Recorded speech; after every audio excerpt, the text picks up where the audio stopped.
Early and castle often. It's a funny, but also helpful phrase to remember during your games. After 3 moves, white is a pawn in the center and developed a knight and bishop toward the center. What's next?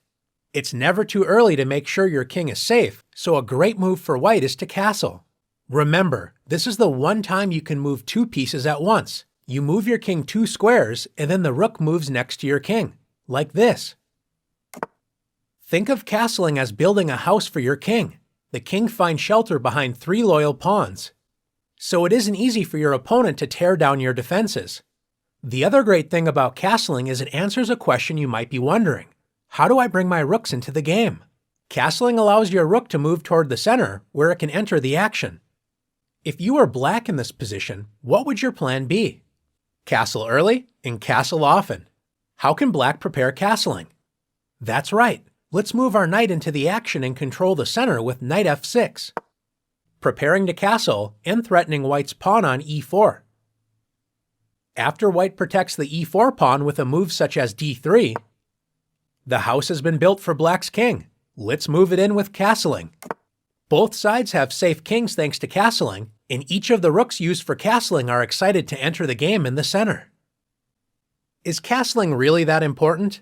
Since our opening strategy should be to control the center, actively develop our pieces to help support the center, and castle our king to safety, we definitely do not want our king to sit in the center of the board where most of the action usually takes place.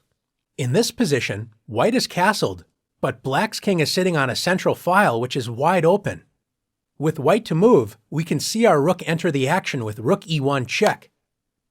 Rooks love open files, especially files leading to the enemy king. Notice black's king cannot escape the center, as white's bishop controls its escape square.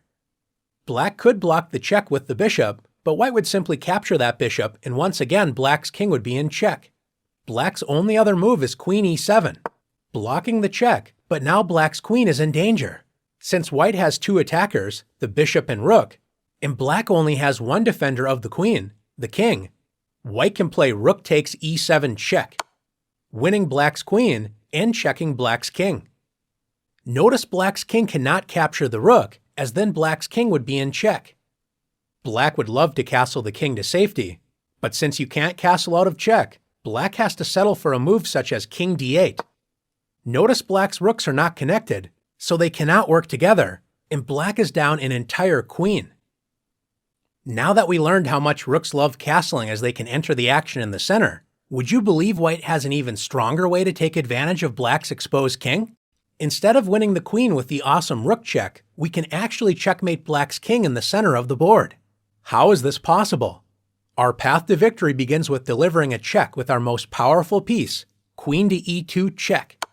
Once again, black's king cannot move as white's bishop prevents its escape, so after queen e7, using our queen as an attacker with the bishop as a helper, we can play queen takes e7, checkmate, capturing black's queen, attacking the king, and covering all of the escape squares.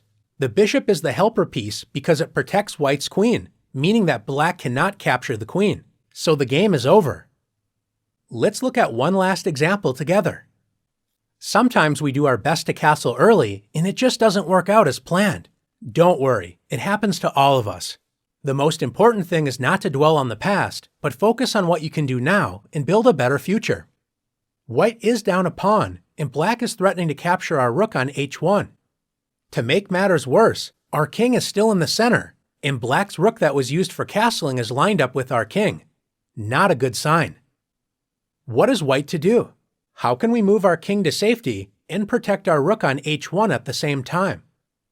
That's right, we can castle queenside. Our king has escaped the dangers of the center, and now the rooks are connected, protecting each other on the first rank. White's position isn't perfect, but it's a lot better now that we've castled. You've done a great job exploring the importance of protecting our king by castling. Now let's castle early and often in the challenge.